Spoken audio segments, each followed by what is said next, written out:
নমস্কাৰ সকলোকে পুনৰবাৰ স্বাগতম জনাইছো। আজি আসাম জিকে পাৰ্ট 2 আসাম জিকেৰ পাৰ্ট 1ত কি কৰিছিলো কেইগৰাকীমান অসমৰ বিশিষ্ট ব্যক্তি আৰু লগতে প্ৰথম ফাৰ্ষ্ট ইন আসাম কি কৰিছিলো মনত পেলাই লৈছো আকৌ এবাৰ সে কি কৰিছিলো first in Assam first Assamese অৰ্থাৎ প্ৰথম অসমীয়াত ক'বলৈ গ'লে প্ৰথম অসমীয়া এইটো কৰিছিলো আমি আসাম জিকেৰ পাৰ্ট 1ত আৰু some famous personalities কেইগৰাকীমান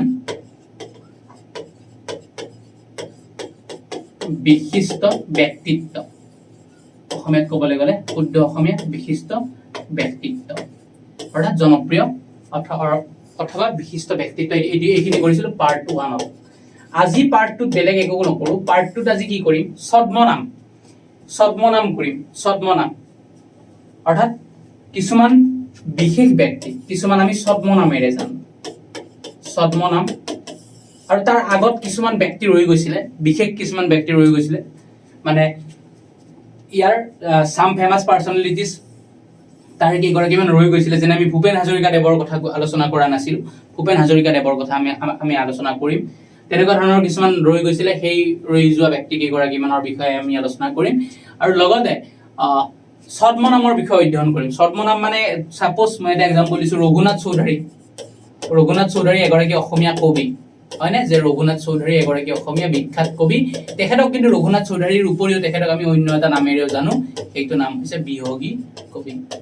এনেকে মনত ৰাখিম যে ৰঘুনাথ চৌধুৰীয়ে বিহগ অৰ্থাৎ বিহগ মানে চৰাই চিৰিকটি বিহগ মানে কি পক্ষী অথবা চৰাই চিৰিকটি ৰঘুনাথ চৌধুৰীৰ কবিতাত চৰাই চিৰিকটিৰ বৰ্ণনা যথেষ্টখিনি আছিল বুলি কয় যিকেইগৰাকীমান অসমীয়া দিগ্গজ ব্যক্তি আছে অসমীয়া ভাষা সাহিত্যত দখল থকা সেই কেইগৰাকী ব্যক্তিৰ মতে যে ৰঘুনাথ চৌধুৰীদেৱৰ ভালেখিনি দখল আছিলে চৰাই চিৰিকটিৰ ওপৰত তেখেতৰ কবিতাত আৰু সেইবাবে তেখেতক বিহগী কবি নামেৰে জনা যায় এনেকৈ কোৱা হয় আচলতে। গতিকে আমিও তেনেকৈ জানো তেনেকৈ বুজি আহিছো শুনি আহিছো। গতিকে সেই ষ্টাইলতে আজি পঢ়ি যাম। প্ৰথমতে আমি পঢ়ি লৈছো যিকেইগৰাকী বাকী আছিল আমাৰ দৃষ্টিত কেইগৰাকীমান ফেমাছ ব্যক্তিৰ বিষয়ে পঢ়িবলৈ আৰু তাৰ উপৰিও যদি কিছুমান আৰু ৰৈ যায় সেইবিলাক পিছত আৰু আনি থাকিম। চিন্তা কৰিব নালাগে। অসমৰ সাধাৰণ জ্ঞান ষ্টেটিক জিকে যিখিনি অসমৰ লাগিব মই কভাৰ কৰি দিম কোনো চিন্তা নকৰিবা তোমালোকে। ইয়াৰ পিছত আৰু বেলেগ যেনেকৈ অসমৰ কালচাৰ মানে বেলেগ ট্ৰাইব বিলাকৰ বিষয়ে অধ্যয়ন কৰিম। ডেন্স বিলাকৰ বিষয়ে বেলেগ যেনে আমাৰ মৰিগাঁৱত জোনবিল মেলা হয় মানে জাগিৰোডৰ এই মৰিগাঁৱত হয় ন জোনবিল মেলা সেই জোনবিল মেলাৰ বিষয়ে পঢ়িম। যেনেকৈ আমি মদন কামদেৱক অসমৰ খাজুৰাহো বুলি কওঁ। এনেকুৱা ধৰণৰ কিছুমান বিশেষ যিবিলাক আমাৰ ষ্টেটিক পৰ্চন আছে সেইখিনি মই ধুনীয়াকৈ চল্ভ কৰিম। মই নিজে পঢ়িম তোমালোকৰ লগত একেলগে শিকিম একেলগে যুঁজিম একেলগে জিকিম। গতিকে নগেন শইকীয়া দেৱৰ বিষয়ে পঢ়িব লৈছো। প্ৰথমতে নগেন শইকীয়া তেখেতক কি কোৱা হয় father of a new school of poetry called ইয়াত স্পেলিংটো অলপ প্ৰব্লেম আছে কিবা এটা মই তোমালোকক এইটো চাই পেলাই জনাই দিম দেই। এইটো বৰ বেছি ইম্পৰ্টেণ্ট পইণ্ট নহয়ও বাৰু কিবা এটা বেলেগ দিছিলো স্পেলিংটো টিপি কৰা সকলৰ কিবা চাগে মিষ্টেক হৈ গৈছে। ঠিক আছে বাৰু ইমান দৰকাৰী পইণ্ট নহয় এইটো কিন্তু এইটো দৰকাৰী পইণ্ট। ছেকেণ্ডটো প্ৰেচিডেণ্ট অফ আসাম সাহিত্য সভা টুৱাইচ ইন 1997 and 1998 দুবাৰকৈ অসম সাহিত্য সভাৰ সভাপতি হৈছিল তেখেতে নগেন শইকীয়া। অসম সাহিত্য সভাৰ এনেকুৱা কুৱেশ্যন নাহে মই তোমালোকক লগতে কৈছো যোৱা এইটো কিবা এটা পইণ্ট আছিলে য'ৰ পৰা মই আনিছিলো সেইটো পইণ্ট মই ৰিকল কৰিব পৰা নাই কিন্তু এওঁলোকে পইণ্ট মানে টাইপ কৰোঁতে কিবা এটা ভুল হোৱা যেন লাগিছে সেইকাৰণে মই কোৱা নাই এতিয়া এইটো পিছত কম। কিন্তু মই কৈ গৈছো যে কেনেকুৱা পইণ্ট বিলাক দৰকাৰী। নগেন শইকীয়া দেৱৰ বিষয়ে পঢ়োতে এইটো কুৱেশ্যন নাহে যে নগেন শইকীয়া কিমান চনত অসম সাহিত্য সভাৰ সভাপতি আছিল এইটো কুৱেশ্যন নাহে। মই কৈছো কিয় অসম সাহিত্য সভাৰ সভাপতি বিলাকৰ নাম জানি থোৱাটো কিয় দৰকাৰী যে তলৰ কোনগৰাকী ব্যক্তি অসম সাহিত্য সভাৰ সভাপতি নাছিল এনেকে আহি যাব পাৰে। Option A Suryakanta Hazarika, option B Nagen Saikia, option C তোমাৰ মামণি ৰয়ছম গোস্বামী, অপশ্যন ডি আহিল তোমাৰ ভূপেন হাজৰিকা। তেতিয়াহ'লে শুদ্ধ অপশ্যন কোনটো হ'ব? এতিয়া মই কুৱেশ্যনটো কৈছো চোৱা তলৰ কোনগৰাকী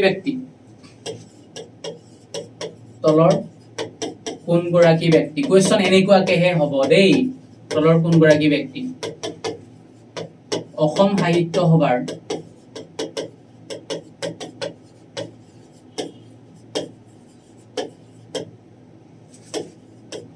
সভাপতি নাছিল বা নহয়।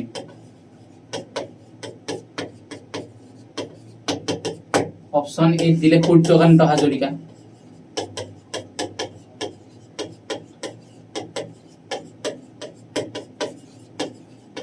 বিত দিলে মামনি ৰয়ছম গোস্বামী,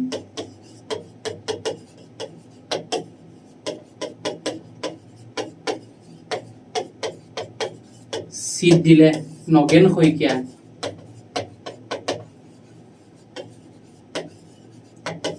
ডিত দিলে ডক্টৰ ভূপেন হাজৰিকা।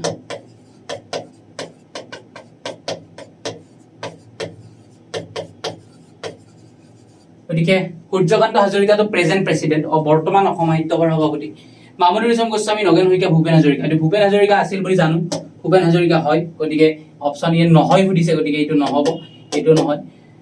নগেন শইকীয়া এইমাত্ৰ পালো যে দুবাৰকৈ অসম সাহিত্য সভাৰ সভাপতি আছিল 1997 আৰু 1998, সেইকাৰণে দৰকাৰী জানিব লাগিব। গতিকে নগেন শইকীয়া ইয়াৰ উত্তৰ হ'ব নোৱাৰে, গতিকে আমাৰ ইয়াৰ উত্তৰ হ'ব মামনি ৰয়ছম গোস্বামী। মামনি ৰয়ছম গোস্বামী অসম সাহিত্য সভাৰ সভাপতি নাছিলে আৰু সেইবাবে ইয়াত শুদ্ধ উত্তৰ হ'ব মামনি ৰয়ছম গোস্বামী। ঠিক আছে। Awarded the Sahitya Academy Award in 1997 for his collection of short stories আন্ধাৰত নিজৰ মুখ, আন্ধাৰত নিজৰ মুখ। আৰু এইটো সুধিব পাৰি যে আন্ধাৰত নিজৰ মুখ কোনে লিখিছে? নগেন শইকীয়া। আন্ধাৰত নিজৰ মুখ। আৰু আদাৰ পাব্লিছড বুকছ আৰ চিন্তা আৰু চৰ্চা, পাৰ্থিৱ পৃথিৱী হ'ব লাগিছিল এইটো, আমেৰিকা 10 দিন। আৰু এবাৰ মই চাই দিছোঁ দেই, নামকেইটা মই এবাৰ চাই দিছোঁ কাৰণ ইয়াত টাইপিংটো ভুল হ'ব পাৰে। চিন্তা আৰু চৰ্চা, পাৰ্থিৱ পৃথিৱী হ'ব লাগিছিল চাগে, আমেৰিকা 10 দিন। যিখিনি দৰকাৰী মই কৈ যাম দেই। গৱেষণা পদ্ধতি পৰিচয়, স্বপ্ন স্মৃতি বিষাদ। গতিকে ইমানখিনি কিতাপৰ নাম দৰকাৰী নহয়, কেৱল এন্ধাৰত নিজৰ মুখ এইটো মনত ৰাখিলে হ'ল, কাৰণ এইখন কিতাপত তেখেতে সাহিত্য একাডেমী বঁটা জিকিছে। Recipient of Assam Valley Literary Award in 2007, Krishnakanta Khondigoi Award in 2011, and Anandaram Borua Award 2016. ইমানখিনি দৰকাৰী নহয়, মই দৰকাৰী পইণ্ট দুটা কৈ দিছোঁ, এইটো আৰু এইটো। ঠিক আছে। নগেন শইকীয়া দেৱৰ বিষয়ে জানিবলগীয়া দৰকাৰী পইণ্ট এই দুটা, যে তেখেতে অসম সাহিত্য সভাৰ সভাপতি আছিল আৰু এন্ধাৰত নিজৰ মুখ তেখেতৰ গ্ৰন্থ, আৰু তাৰ বাবে তেখেতে 1997 সাহিত্য একাডেমী বঁটা পাইছে। কেনেকৈ কুৱেশ্যন হ'ব পাৰে দেখাই দিলোঁ। তাৰপিছত বিষ্ণুপ্ৰসাদ ৰাভাৰ বিষয়ে নকৈ কোৱাৰ কোনো প্ৰয়োজন নাই। বিষ্ণুপ্ৰসাদ ৰাভাৰ বিষয়ে নতুনকৈ কোৱাৰ কিবা প্ৰয়োজন আছে বুলি মই নাভাবোঁ। বিষ্ণুপ্ৰসাদ ৰাভাৰ বিষয়ে সকলোৱে আমি জানো। আমি সৰু থকাৰ পৰাই যেতিয়া আমাৰ স্কুলত ৰাভা দিৱস হয়, বিষ্ণু ৰাভা দিৱস হয়, তেতিয়াৰ পৰা আমি বিষ্ণুপ্ৰসাদ ৰাভাৰ বিষয়ে আমি কি ভাষণ দি আহিছোঁ। ভাষণ দিব দিয়ে নে নাই ছাৰ বাইদেউসকলে, যে আজি বিষ্ণু ৰাভা দিৱসৰ দিনা তুমি ভাষণ দিব লাগিব, তেনেকৈ ভাষণ দি আহিছোঁ। বিষ্ণু ৰাভা সংগীত আমি গাই আহিছোঁ বাৰ্ষিক অধিৱেশনত, কিমান গালোঁ। আৰু এতিয়া আজি পৰ্যন্ত মই বিষ্ণু ৰাভা সংগীত শুনি ভাল পাওঁ। পৰজনমৰ শুভ লগনত মোৰ ওৱান অফ দ্য ফেভৰেট মানে চং। গতিকে বিষ্ণুপ্ৰসাদ ৰাভাৰ বিষয়ে নতুনকৈ কি ক'ম, তেখেত মানে কি আছিল কৈ থাকিলে শেষ নহ'ব, মানে একেধাৰে তেখেতে সাহিত্যিক, গীতিকাৰ, অভিনেতা, তাৰপিছত তোমাৰ কবি, তাৰপিছত ক'বলৈ গ'লে ড্ৰামেটিষ্ট, নাটকো লিখিছিল, মিউজিচিয়ান, এইটোতো ক'লোৱে, সংগীত শিল্পী, তাৰপিছত ডেন্সাৰ, নৃত্য কৰিছিল। গতিকে বিভিন্ন ধৰণে তেখেতক আমি জানিব পাৰোঁ। গতিকে ইয়াত লিখা হৈছে যে এই well known Assamese poet, literature, dramatist, musician, dancer and actor, অভিনেতাও আছিল বিষ্ণুপ্ৰসাদ ৰাভা। বিষ্ণুপ্ৰসাদ ৰাভাই অভিনয় কৰা তোমালোকে দেখিছেনে নাই চিনেমা? মোক ক'বাচোন বিষ্ণুপ্ৰসাদ ৰাভাই অভিনয় কৰা এখন চিনেমাৰ কথা। আৰু তেখেতক পপুলাৰলি নন এজ কলাগুৰু। ইয়াত এটা হোমৱৰ্ক দিছোঁ যে কলাগুৰু উপাধিটো কোনে দিছিল, বিষ্ণুপ্ৰসাদ ৰাভা। কলাগুৰু উপাধিটো এইটো হোমৱৰ্ক হ'ব, মোক চাই পেলাই জনাই দিবা। উপাধিটো বিষ্ণু ৰাভাক কোনে দিছিল?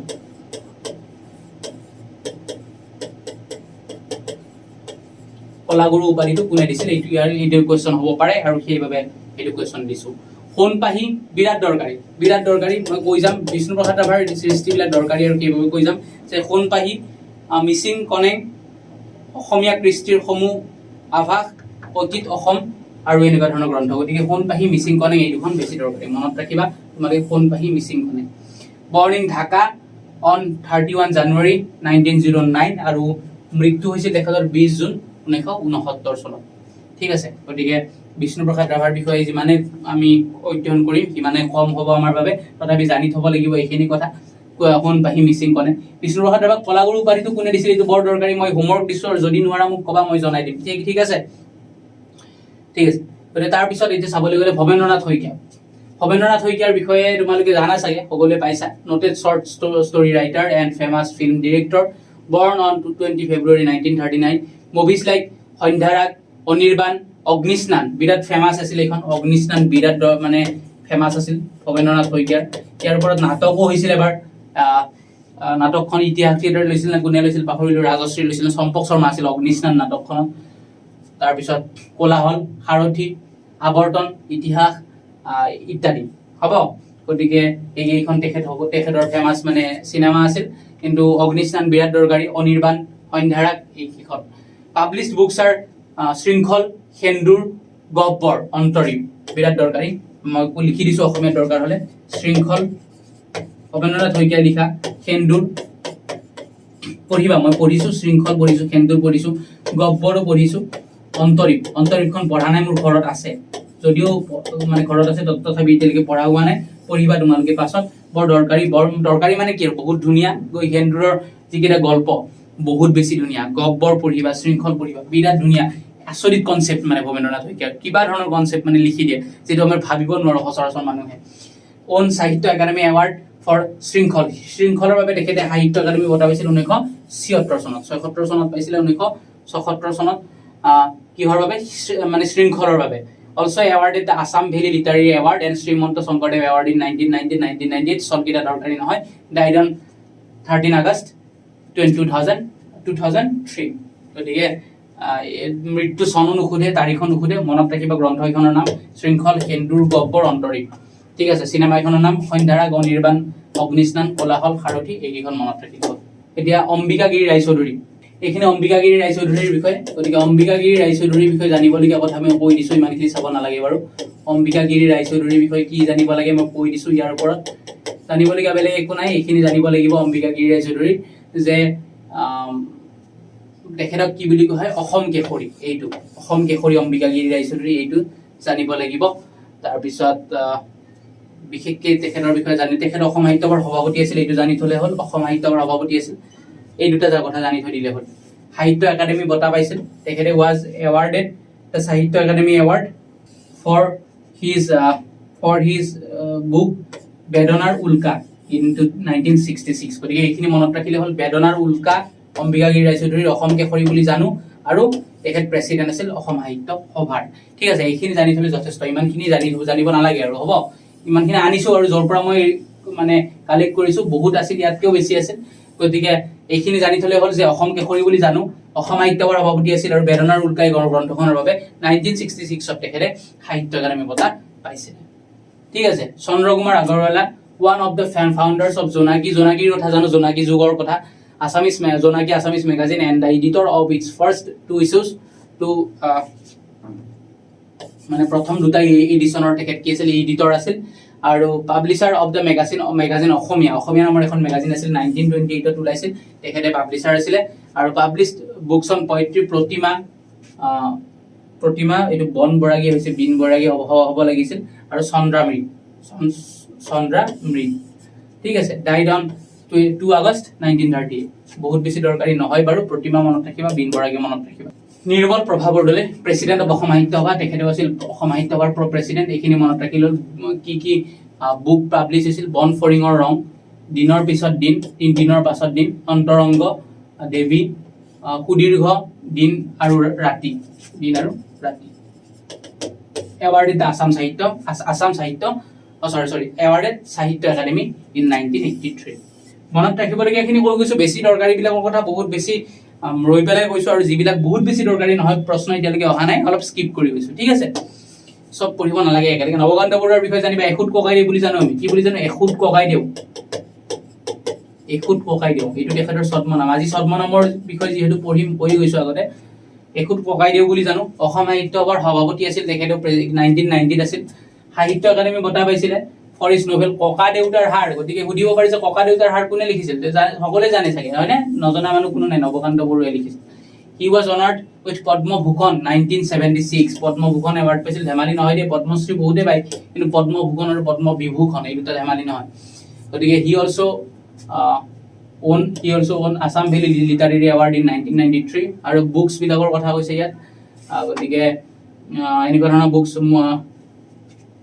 অলপ বুকছ বিলাক কি হৈছে, অলপমান টাইপ কৰোঁতে, বুকৰ নামবিলাক অলপমান টাইপ কৰোঁতে অলপ খেলি মেলি হৈছে, সেইকাৰণে বুক কেইখনৰ নাম মাতি দিয়া নাই, কিন্তু হ'ব বাৰু মই পিছত মানে মেটেৰিয়েলছত মই ভালকে লিখি পেলাই দি দিম, কিন্তু এইটো মনত ৰাখিবা, ককা দেউতাৰ হাড় নৱকান্ত বৰুৱাদেৱে লিখা, আৰু তেখেতক আমি এখুত ককাইদেউ বুলি ছদ্ম নামেৰে জানো। তাৰপিছত Bhupen Hazarika, VVI, very very important. Bhupen Hazarika, doctor Bhupen Hazarika, তেখেতক আমি কি বুলি জানো, সুধা কণ্ঠ। ফাৰ্ষ্ট আছামিজ টু গেট দাদা চাহেব ফাল্কে এৱাৰ্ড, দাদা চাহেব ফাল্কে বঁটা লাভ কৰা প্ৰথম গৰাকী অসমীয়া, 1992 পাইছিলে। চনটো মনত ৰাখিব লাগিব। ভূপেন হাজৰিকাই কিমান চনত দাদা চাহেব ফাল্কে বঁটা পাইছিল? 1992, এইটো মনত ৰাখিব লাগিব। sang first song over Kolkata AIR in 1939, awarded the Padma Shri and the Srimanta Shankardev Award, লগত এইটো কাৰণে পদ্ম ভূষণো পাইছিল, পদ্ম বিভূষণো পাইছিল ভূপেন হাজৰিকাই। অসম সাহিত্যৰ সভাপতি আছিল 1993, চনটো মনত ৰাখি দিবা। ভূপেন হাজৰিকাৰ ক্ষেত্ৰত চনটো মনত ৰাখিব দিছো দেই। অসম সাহিত্য সভাৰ এই এডিটৰ আমাৰ প্ৰতিনিধি ফৰ চাম টাইম, আমাৰ প্ৰতিনিধি এডিটৰ আছিল, এইটো দৰকাৰী নহয়, ঠিক আছে। সুধা কণ্ঠ বুলি জানো doctor Bhupen Hazarika. Ambikagiri Raichoudhury, noted poet, literary person, born in 1885 on 18 December at Borpeta, 1904 formed anarchist party, আৰু 1907 he staged a self-written play বন্দিনী Bharat. গতিকে দৰকাৰী বস্তু এইটো বন্দিনী ভাৰত, অসমীয়াত লিখি দিছো বন্দিনী ভাৰত। মই যিখিনি দৰকাৰী ভালকে কৈ যাম, আৰু যিখিনি দৰকাৰী নহয়, আজি যিখিনি কৰিছো ইমান বেছি দৰকাৰী নহয়, আৰু যি ধৰণৰ কুৱেশ্যন হ'ব পাৰে, কুৱেশ্যন পেটাৰ্ণ উইথ পেটাৰ্ণ মই দি যাম, চিন্তা কৰিব নালাগে, অলপ স্কিপ কৰি গৈছো। গতিকে এতিয়া মই আহিলো ছদ্মনামৰ ফালে। গতিকে কাক কি ছদ্মনামেৰে জনা যায়? ঠিক আছে, ছদ্মনাম বিলাকৰ ওপৰত কুৱেশ্যন আহে, তোমালোকে দেখিছা গ্ৰেড 3, গ্ৰেড 4, যিকোনো ধৰণৰ কুৱেশ্যনত, মানে যিকোনো ধৰণৰ পৰীক্ষাত ছদ্মনামৰ ওপৰত কুৱেশ্যন অহা দেখি আহিছো, আৰু সেইবাবে ছদ্মনামৰ কুৱেশ্যন অনা হৈছে। গতিকে বেণুধৰ শৰ্মাক কি বুলি কোৱা হয়? বিহগুটি বৰা বুলি কোৱা হয়। ঠিক আছে, নামকেইটা ভাল লাগিব পঢ়ি পেলাই, মই ভাল পাওঁ। অসমীয়া সাহিত্য সংস্কৃতিৰ ওপৰত মোৰ বহুত ৰাপ আছে, আৰু সেইকাৰণে পঢ়িও ভাল পাওঁ, পঢ়াই ভাল পাওঁ। ভৱেন্দ্ৰনাথ শইকীয়াক প্ৰিয় বন্ধু সঞ্জয় বুলি কোৱা হয়, মনত ৰাখিবা, সঞ্জয়। তাৰপিছত এই দুটা মনত ৰাখিবা, প্ৰিয় বন্ধুৰ সঞ্জয়, এই দুটা। তাৰপিছত ভুৱন মোহন বৰুৱা, কাঞ্চন বৰুৱা, এইটো জানানে? ভুৱন মোহন বৰুৱা বৰ দৰকাৰী, কাঞ্চন বৰুৱা, কিয়নো তেখেতৰ বিখ্যাত গ্ৰন্থ অসীমত যাৰ হেৰাল সীমা, পঢ়িছানে নাই? অসীমত যাৰ হেৰাল সীমা, তাত কাঞ্চন বৰুৱা বুলি আছে লেখকৰ নামটো, ভুৱন মোহন বৰুৱা বুলি নাই, কিন্তু তেখেতৰ অৰিজিনেল নাম ভুৱন মোহন বৰুৱা। বিনন্দ চন্দ্ৰ বৰুৱা দৰকাৰী নহয়, বিনন্দ চন্দ্ৰ বৰুৱাৰ প্ৰশ্ন নাহে বুলি কৈ দিলো বাৰু, ক'ব নালাগে এনেকে, তথাপি কৈ দিছো দেই, বেয়া পাব নালাগে, তোমালোকে সেইটো কুৱেশ্যন অহা নাই এতিয়ালৈকে, আৰু নাহে। ভৱেন্দ্ৰনাথ শইকীয়া চাবা, মই কৈ যাম কোনবিলাক চাব লাগে। বিৰিঞ্চি কুমাৰ বৰুৱা, বীণা বৰুৱা বুলি কোৱা হয়, ৰাচনা বৰুৱা, হ'ব নাচালেও চলিব। বিষ্ণুপ্ৰসাদ ৰাভা চাব লাগিব, কলাগুৰু বুলি জানো। বিষ্ণুৰাম মেধি, লৌহ মানৱ চাব লাগিব। ব্ৰজনাথ শৰ্মা নালাগে চাবলে। চন্দ্ৰকুমাৰ আগৰৱালা, প্ৰতিমাৰ খনিকৰ দৰকাৰী, প্ৰতিমাৰ খনিকৰ আমি পাইছিলো যেতিয়া, তোমালোকে কি স্কুলত পঢ়িছিলা বা সৰুতে নাজানো, মই মানে জাতীয় বিদ্যালয়ত পঢ়া, জাতীয় বিদ্যালয়ৰ যিবিলাক কোৰ্চ অসম জাতীয় বিদ্যালয়ে বনায়, জাতীয় বিদ্যালয়ৰ কোৰ্চত এনেকুৱা ধৰণৰ বস্তুবিলাকৰ ওপৰত বিৰাট গুৰুত্ব দিয়ে, অসমীয়া ভাষা সাহিত্য সংস্কৃতিৰ ওপৰত বিৰাট গুৰুত্ব দিয়ে, আৰু সেইবাবে সৰুৰ পৰা এই ধৰণৰ বস্তুবিলাক পাই আহিছো। অম্বিকাগিৰি ৰায়চৌধুৰী অসম কেশৰী বুলি কোৱা হয়, অলপ আগতে কৈছো অম্বিকাগিৰি ৰায়চৌধুৰীৰ বিষয়ে পঢ়ি থাকোতে দৰকাৰী। আনন্দ চন্দ্ৰ আগৰৱালাক ভাঙনি কোঁৱৰ বুলি কোৱা হয়, কি বুলি? ভাঙনি কোঁৱৰ, বিৰাট দৰকাৰী, ভাঙনি কোঁৱৰ। আনন্দ চন্দ্ৰ ফুকনক কোৱা হয় বকুল বনৰ কবি বুলি। এক ছেকেণ্ড মই এবাৰ এইটো চেক কৰি দিছো। আনন্দ চন্দ্ৰ বৰুৱা হ'ব লাগিছিল, ফুকন নহয়, সেইকাৰণে মই ইয়াত যেনেকে টাইপ কৰোঁতে ভুল কৰিছে, যেনেকে টাইপ হৈছে তেনেকে পঢ়াই গ'লে ফুলে থাকি গ'লে, কাৰণ সৰুতে পঢ়িছো তো মনত আছে মোৰ। বকুল বনৰ কবি ফুকন নাছিল তো, বকুল বনৰ কবি আনন্দ চন্দ্ৰ বৰুৱা, মনত ৰাখিবা। বকুল বনৰ কবি কোন? আনন্দ চন্দ্ৰ বৰুৱা। আনন্দৰাম ঢেকিয়াল ফুকনক এ নেটিভ বুলি কোৱা নালাগে। বাণীকান্ত কাকতিক কোৱা হয় ভৱানন্দ পাঠক, দৰকাৰী। বাণীকান্ত কাকতি বৰপেটাৰ দেই, যদি কোনোবা বৰপেটাৰ চাই আছা তোমালোকে জানিবা, মোৰ মামাহঁতৰ ঘৰৰ কাষত মানে বাণীকান্ত কাকতিৰ ঘৰ আছিলে, সেইকাৰণে মই গৈছো, মনত পৰিল কৈ দিলো। আৰু গোপীনাথ বৰদলৈক লোকপ্ৰিয় বুলি কোৱা হয়, দৰকাৰী। গুণাভিৰাম বৰুৱা দৰকাৰী নহয় বাৰু। হেম বৰুৱা এতিয়ালৈকে অহা নাই। তাৰপিছত ইন্দিৰা গোস্বামী, এতিয়া ইন্দিৰা গোস্বামী হীৰেণ গোহাঁইক কোৱা হয়, ইয়াত লিখা হোৱা নাই দেই, চোৱা, হীৰেণ গোহাঁইক কোৱা হয়, হীৰেণ গোহাঁই নহয়, এইটো হীৰেণ ভট্টাচাৰ্য হ'ব লাগিছিল, হীৰেণ ভট্টাচাৰ্য।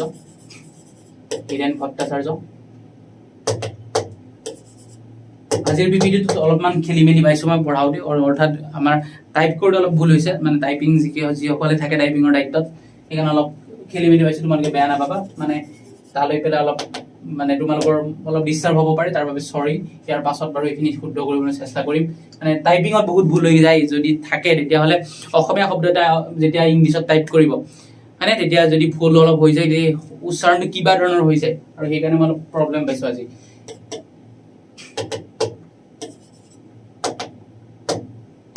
হীৰেণ ভট্টাচাৰ্যৰ ওপৰত নাম এটা আছে, হীৰেণ ভট্টাচাৰ্য দৰকাৰী। সুগন্ধি পখিলাৰ কবি, এইটো মোৰ ফেভৰেট হয় তেখেত। সুগন্ধি পখিলাৰ কবি, সুগন্ধি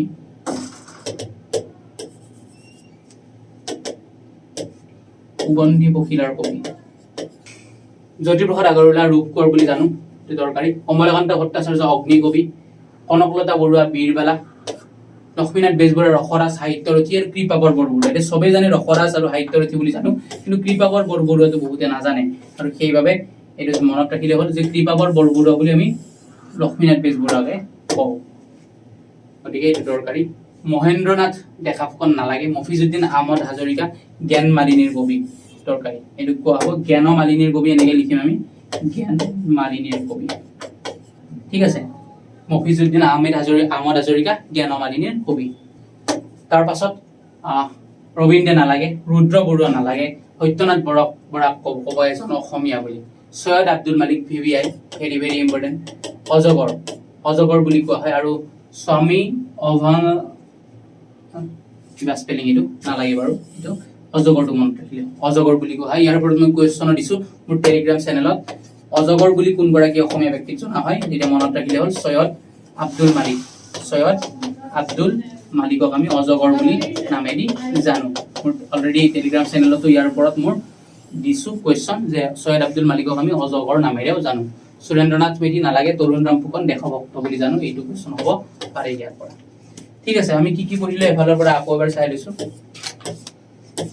প্ৰথমৰ পৰা চাই লৈছোঁ। Assam general knowledge part 2, part 3ত আমি বেলেগ বেলেগ লৈ আহিম, দৰকাৰী পৰ্চন সদায় লৈ আহিম। আমি ক'লো নগেন শইকীয়াদেৱৰ বিষয়ে, প্ৰথমতে নগেন শইকীয়াৰ বিষয়ে চালোঁ। তেখেত এন্ধাৰত নিজৰ মুখ, এইখন তেখেতৰ গ্ৰন্থ, মনত ৰাখিলে হ'ল। আৰু অসম সাহিত্য সভাৰ সভাপতি দুবাৰকৈ আছিল নগেন শইকীয়া। তাৰপিছত আমি মনত ৰাখিব লাগিব বিষ্ণুপ্ৰসাদ ৰাভাৰ বিষয়ে। মই হোমৱৰ্ক দিছোঁ যে কলাগুৰু উপাধিটো বিষ্ণুপ্ৰসাদ ৰাভাক কোনে দিছে, এইটো তোমালোকৰ বাবে হোমৱৰ্ক হ'ব, মোক চাই পেলাই তোমালোকে জনাবা। সোণপাহি মিচিং কনেক তেখেতৰ বিখ্যাত গ্ৰন্থ। তাৰপিছত ভৱেন্দ্ৰনাথ শইকীয়াৰ বিষয়ে যদি চাওঁ, ভৱেন্দ্ৰনাথ শইকীয়াৰ বিখ্যাত চিনেমাবিলাকৰ কথা, সন্ধ্যাৰাগ, অনিৰ্বাণ, অগ্নিস্নান, কোলাহল, সাৰথি, এইখিনি। তাৰপিছত তেখেতৰ শৃংখল গ্ৰন্থখনৰ বাবে তেখেতে সাহিত্য একাডেমী পাইছিলে। তাৰপিছত তেখেতৰ শৃংখল, সেন্দুৰ, গহ্বৰ, অন্তৰীপ, বিখ্যাত তেখেতৰ গল্পৰ কিতাপ। অন্তৰীপখন উপন্যাস, অন্তৰীপ উপন্যাস দেই। তাৰপিছত অম্বিকাগিৰি ৰায়চৌধুৰীৰ বিষয়ে চালোঁ, কি বুলি কোৱা হয়, অসম কেশৰী বুলি কোৱা হয়। মানে তেখেতে অসম সাহিত্য সভাৰ সভাপতি আছিলে, আৰু সাহিত্য একাডেমী বঁটা পাইছিলে কোনখনৰ বাবে, বেদনাৰ উল্কা।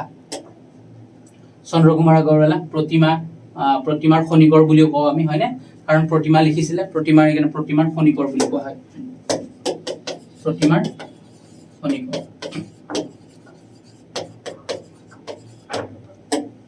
তাৰপিছত নিৰ্মল প্ৰভা বৰদলৈৰ বিষয়ে চালোঁ, ভাল ভাল কিতাপ লিখিছিল তেখেতে, সেই কিতাপখিনিৰ নাম আমি যে গম পালোঁ।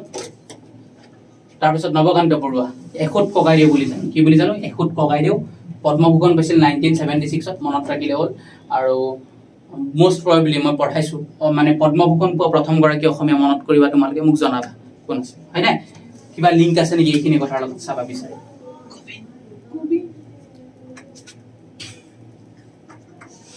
ভূপেন হাজৰিকাৰ বিষয়ে চালোঁ, দাদা চাহেব ফাল্কে বঁটা পাইছিল 1992ত, হ'ব। তাৰপিছত অসম সাহিত্য সভাৰ সভাপতি আছিলে 1993ত, গতিকে এই দুটা চন মনত ৰাখিলে বা ক্ৰনলজিকেলি 1992, 1993। ভূপেন হাজৰিকাই 1992ত, দাদা চাহেব ফাল্কে বঁটা পাইছিল, 1993ত অসম সাহিত্য সভাৰ সভাপতি আছিল, দুইটা মনত ৰাখি ল'লে হ'ল। তাৰপিছত এটা অম্বিকাগিৰি ৰায়চৌধুৰীৰ বিষয়ে আমি গম পালোঁ, তেখেতৰ বন্দিনী ভাৰত নাটকখনৰ কথা মনত ৰাখিবা। আৰু দৰকাৰী ছদ্মনাম কেইটা, ভৱেন্দ্ৰনাথ শইকীয়া প্ৰিয় বন্ধু সঞ্জয়, ভুৱন মোহন বৰুৱা কাঞ্চন বৰুৱা ছদ্মনাম, তেখেতৰ বিখ্যাত উপন্যাস অসীমত যাৰ হেৰাল সীমা। বিষ্ণুপ্ৰসাদ ৰাভাক কলাগুৰু নামেৰে জানো, বিষ্ণু ৰাম মেধিক লৌহ মানৱ বুলি জানো। চন্দ্ৰকুমাৰ আগৰৱালা প্ৰতিমাৰ খনিকৰ অলপ আগতে কৈছো, প্ৰতিমা নামৰ গ্ৰন্থখনো আছিল তেখেতৰ, হয়নে? ঠিক আছে। তাৰপিছত অম্বিকাগিৰি ৰায়চৌধুৰীক অসম কেশৰী বুলি জানো, আনন্দ চন্দ্ৰ আগৰৱালাক ভাঙনি কোঁৱৰ বুলি জানো, আনন্দ চন্দ্ৰ বৰুৱাক বকুল বনৰ কবি বুলি জানো। তাৰপিছত বাণীকান্ত কাকতিক আমি জানো ভৱানন্দ পাঠক বুলি, গোপীনাথ বৰদলৈক জানো আমি লোকপ্ৰিয় বুলি।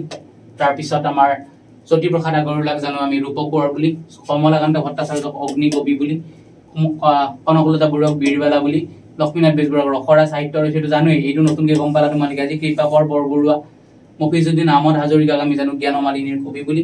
তাৰপিছত সত্যনাথ বৰাক এজন অসমীয়া, সৈয়দ আব্দুল মালিকক অজগৰ, তৰুণ ৰাম ফুকনক দেশভক্ত।